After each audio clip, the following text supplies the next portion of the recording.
back to my channel. It's Vinny Pedulla again with my second installment to my Pat Martino video. Again, if you haven't watched my first Pat Martino video, please go check it out. It talks about how Pat suffered brain aneurysm and had a tumor removed and had to have brain surgery and lost his ability to play guitar and had to relearn the instrument. Very inspiring story. And Pat went on to play many decades after. In fact, he just died on November 1st, last Monday. And it's sad to think we lost another great guitar player. We've lost a couple in the last couple of years. People I grew up with. And Pat always brought joy to my musical life. Just had these, amazing fluid lines, real intuitive way of playing the instrument. And in reflecting on his life and what he did and how he played the guitar, he had talked about a way to approach the instrument and used two chord forms to base a lot of his kind of creating connectivity on the instrument and kind of morphing from chord type to chord type through these two approaches. And two of these chord types are very symmetrical. One is the diminished chord and one is the augmented chord. Now, the diminished chord I went through last time, and we kind of looked at how it's stacked thirds, minor thirds, right? And we looked at how that worked. Now we're going to do major thirds. And instead of, we're going to go.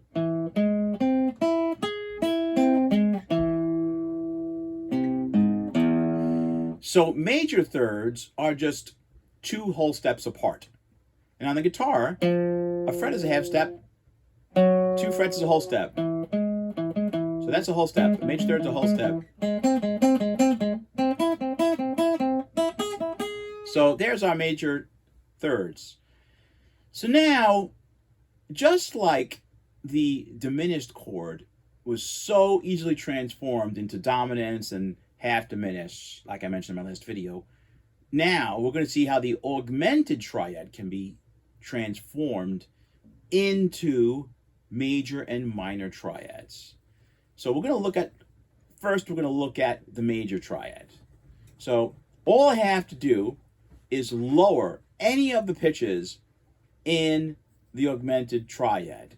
Now the easiest way to do this, and I'm going to give myself an A, since I have a 7-string here, and I'm going to use we'll use A augmented, okay? And I'm going to show you how it works.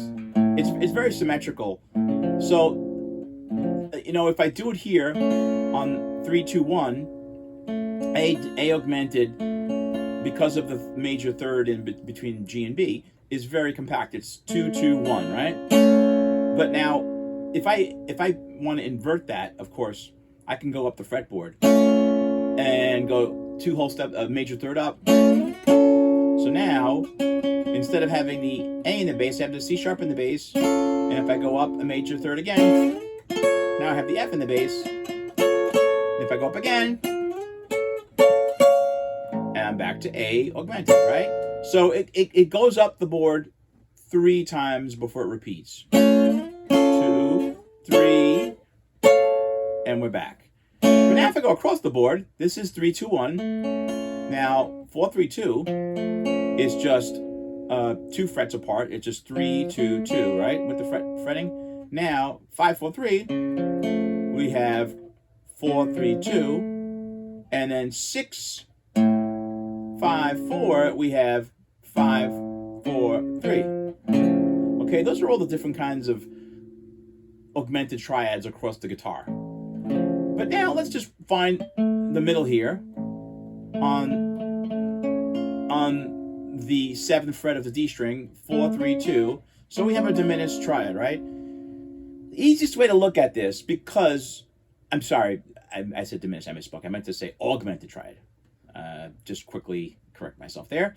So the augmented triad is basically major thirds. It's 1, 3, major third, right? And then a major third on top of that gives you a sharp 5. So all you have to do is lower the top note of the augmented triad to get that major form type. So now I have A major, A augmented, A major. Okay? Now the cool thing about this is, just like the diminished chord had all the inversions embedded in the chord, it happens here too. So now if we know that in this A augmented we have to lower F to make A major, then all we have to do is find other augmented inversions and just lower that F to an E to make an A major. If you can keep that in mind, you'll see the relation. So I'm going to go up to C sharp, and again, I'm looking for that F. So here's my F. I'm going to lower it, and there's my A major first inversion. Okay. Now, if I go up to the next inversion of the augmented chord, and again, I'm looking for that F, and there it is. So now I have my second version of my A major triad. And so it becomes a little easier when you think of it that way, because when you start changing, if I started moving any of the other notes in this augmented triad, you may have had a little trouble figuring it out. The quick way of thinking about it is that whatever note you move in the triad, as long as you can find the fourth or fifth that's nearest to it, in this instance, that F goes down to an E, so I see that there's a fifth in the chord, and I can tell that that's an A major triad. Now, if I were to move the middle note of the chord, and from D flat it went to C, now I have a fourth from F, and now I've transformed the A augmented into an F major triad in first inversion. The other thing that you can always bank on with these, if you just remember that the augmented triad is A, C sharp, F, the chances of you getting one of those chords is limited to those three. So in other words, if I move C sharp down to C or D flat down to C, now I have an F major triad. So F augmented, F major triad. Even though the C and the A is at the base, it really is also, it's the same chord. A augmented is C sharp augmented is F augmented, right? So that's the tricky part, is when you're moving the middle tones. So if I just take that concept and stretch it, instead of moving that C sharp or D flat down to a C, and I move that A down to an A flat, now I get an interesting chord type. I mean, you probably all know this if you've been on the guitar for a while. It's a bar.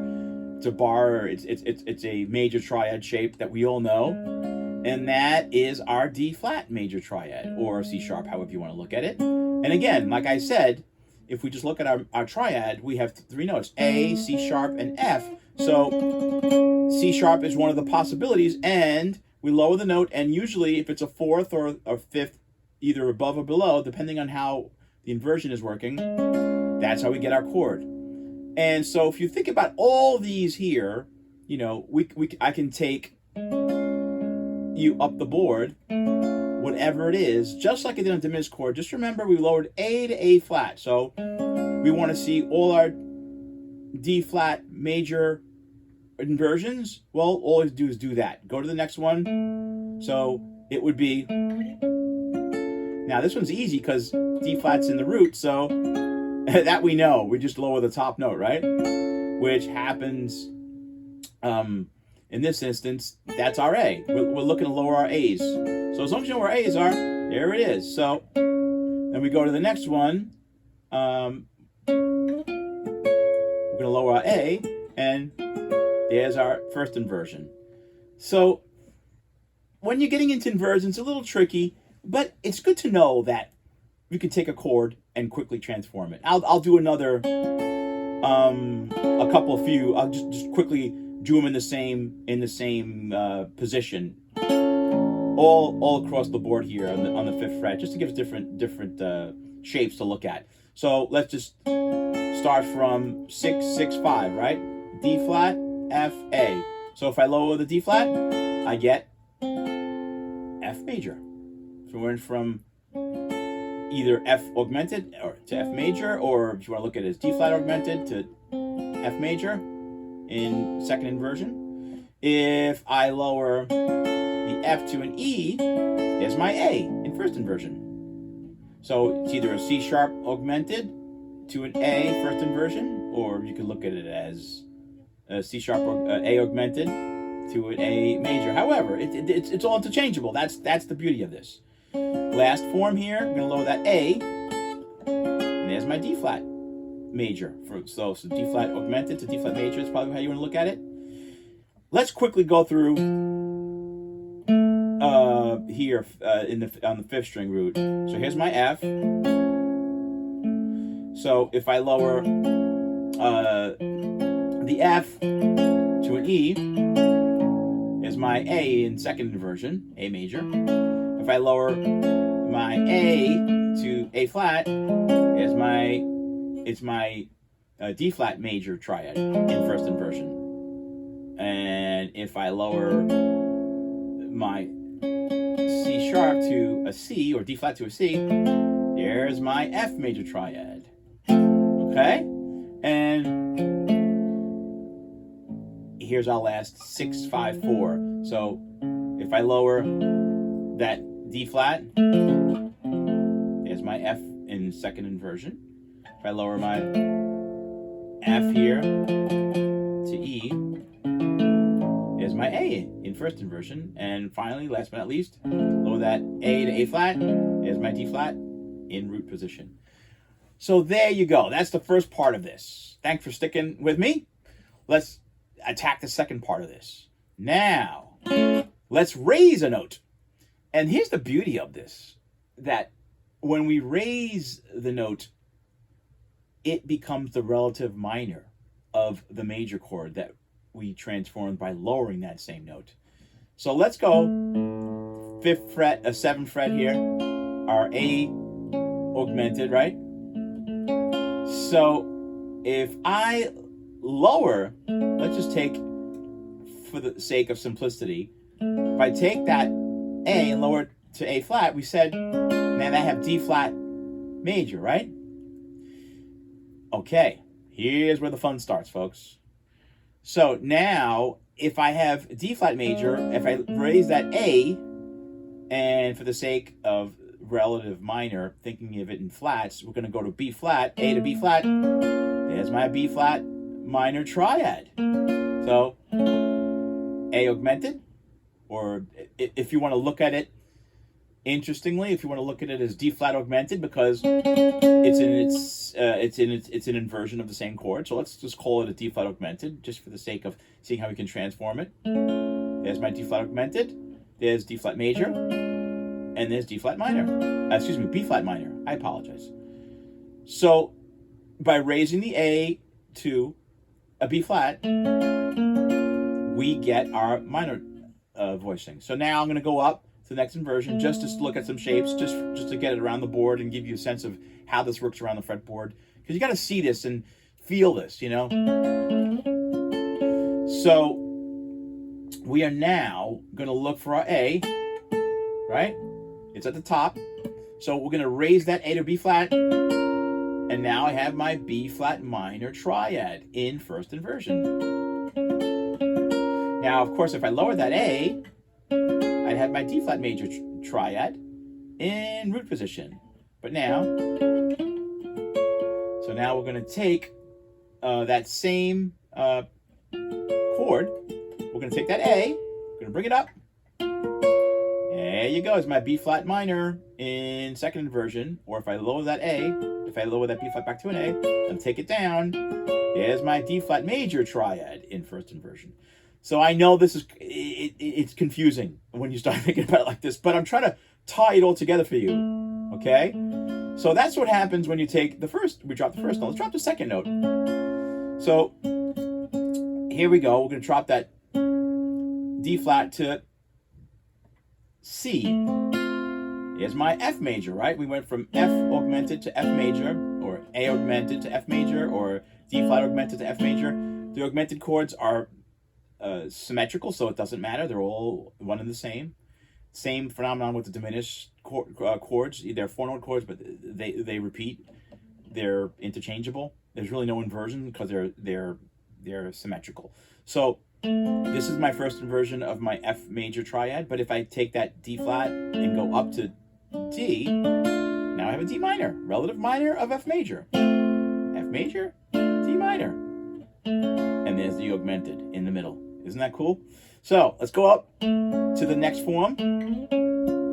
So again, we have to change that C sharp. Now this one's easy to see, kind of like what happened in our last one. You're going to see the patterns repeat themselves. So we take it down. Here's my F major triad. We take that C sharp up to, here's my D minor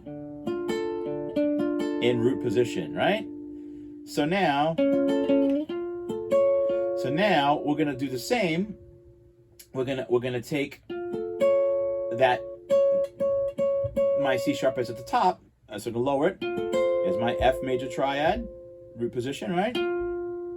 Or if I raise that C sharp to D, is my D minor triad, relative minor in first inversion. Okay? So we have one last one to tamper with. Let's do the F at the top. So if I lower it, of course, we get A major, right? If I raise that F to F sharp, we get the relative minor, F sharp minor. Isn't that one cool, right? And we're seeing these patterns repeat. I hope you're seeing it. So here we go. We're going to go up. So we're going to take that F, lower it. There's my F, A major. I'm going to raise that F. There's my F sharp minor in second inversion, interestingly enough. So now, this one's easy. Here's my F. I'm going to lower it to E, and that's A in my second inversion. Or if I raise that F, it's my F sharp minor in root position. So those are all the inversions in the middle chords. Let me quickly do it here.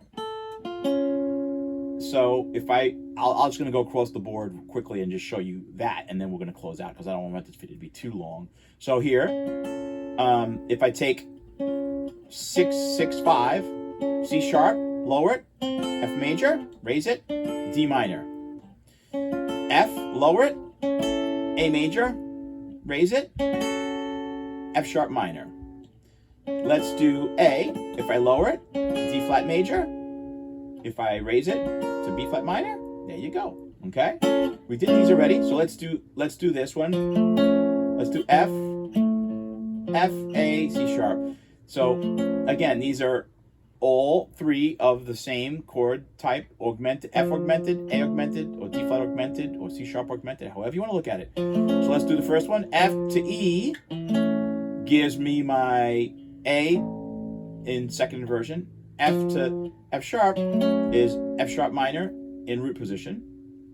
So now, let's take that A, let's lower that A on the 7th fret of the D string to A flat. There's my D flat major in first inversion. Or if I go up, B flat minor in second inversion. Now, let's take that D flat, let's lower to a C. Is my F major.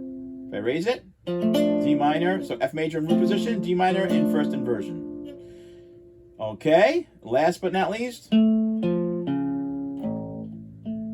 we have 6, 5, 4, just to show you all the form types. So I'm going to lower it, that C sharp to F major triad in second inversion. That C goes up to D, and that's D minor in root position, right? So now let's do F here. I'm going to lower that. It's going to become A, first inversion, major, F sharp minor, and second inversion. Now if I go the top note there's my A, lower it. That's D major in root position, or B flat minor in first inversion. All right, folks. So we made it through all of these. So quickly, what I want to say, and I'm going to do a whole video on symmetric scales because this needs more elaboration, but I'm going to kind of summarize all this. So just like we talked about the augmented and the diminished scales, being symmetric and using different shapes, I want to show you how the augmented scale ties in to these shapes. Now, we're transforming them. We're not worried about where we borrow these chord types from, but I want to show you quickly the scale. There's two types of scales. Just like in a diminished chord, we talked about the whole half and the half whole, and it's really one of the same scales. It really is, it's like kind of like a mode. So like if I just quickly show you that half whole scale, a whole half scale, it's like whole half, whole half, whole half, whole half, right? But if I just move it up a half step and go half step, whole step, half step, whole step, half step, whole step, half step, whole step, that is the same scale, just yielding me some different types of intervals. And so we have the whole half working for the augmented, the pure diminished chord, where the half works for the half diminished or the dominant chord. I'm not going to spend too much time because I'm going to devote a whole other video about that. But now, the augmented scale that we just went over has, the augmented chord that we just went over has scale that's connected to it. So there's two types of augmented scales that I just quickly want to highlight for you. We have the whole tone scale, which just takes every whole step and plays it. So it's a 6-note per octave scale, so it's a hexatonic scale.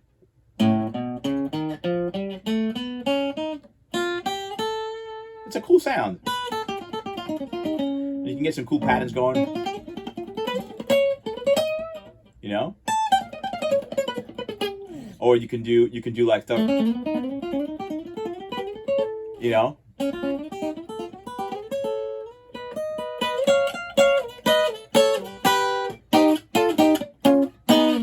It's a cool sound.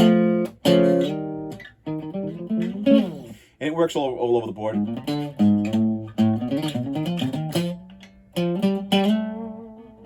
So that one yields parallel augmented triads. There's no kind of borrowed major and minor in that one. However, if we just take that same scale and instead of making it all whole tones, and we raise, it's still a hexatonic scale, we raise, instead of whole tones, we make them minor thirds, we get the augmented scale, and that is a cool scale, folks. So it's, I'll just do it over A since we've been talking about A, C, C sharp, E, F, G sharp, A. So what that gives you, it's almost like, it lays out on the guitar really well too. But it gives you, if you think about it, it gives you, that's how come we could get, we got A, C, C sharp, so we can get a major, we can play A major with the A augmented scale. We can play A augmented, or we can play, lower that C sharp to F to C and A, we can play A minor. So if I have A minor, I can play my augmented scale.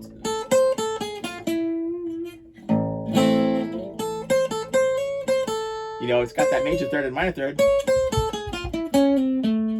Or I can play A major with the augmented sound. It's like an A major 7, actually. It could be A major, A augmented major 7, A major 7 sharp 5.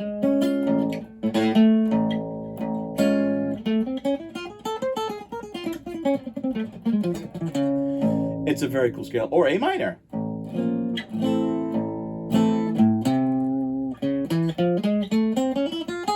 Or A A minor major 7.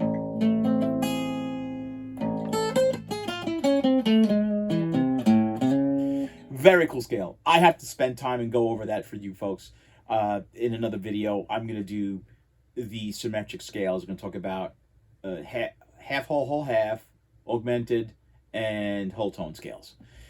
And that brings us to the end of this video. I hope you enjoyed it. Again, I would love to have any feedback, so please feel free to leave comments and let me know if there's things that you need explained about these chords and these forms. I didn't talk about drop, like taking these shapes, these augmented triads and different voicings. I just broke them up by threes across. It's just I didn't want to get too bogged down, but feel free to again ask any questions and suggest. I'm starting to think of different things I want to do after the symmetric scale, the 8-note scales, the 6-note scales, hexatonic, pentatonic, quad type things, triads.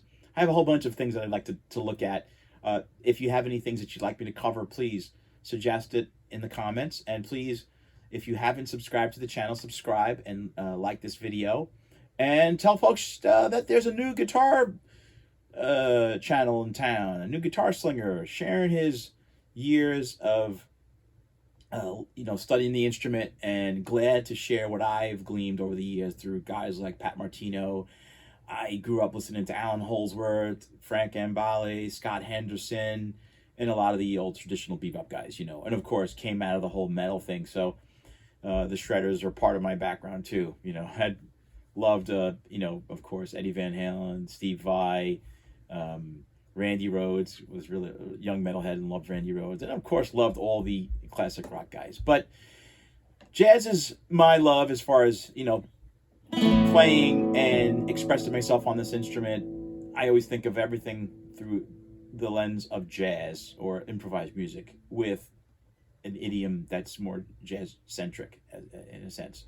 Anyway, thanks again for watching, and like I said, man, go listen to some Pat.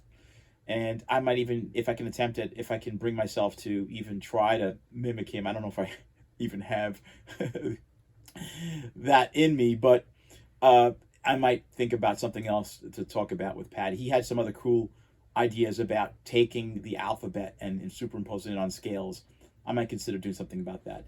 A lot of ideas, folks. But anyway, thanks again for watching. And again, go listen to some Pat.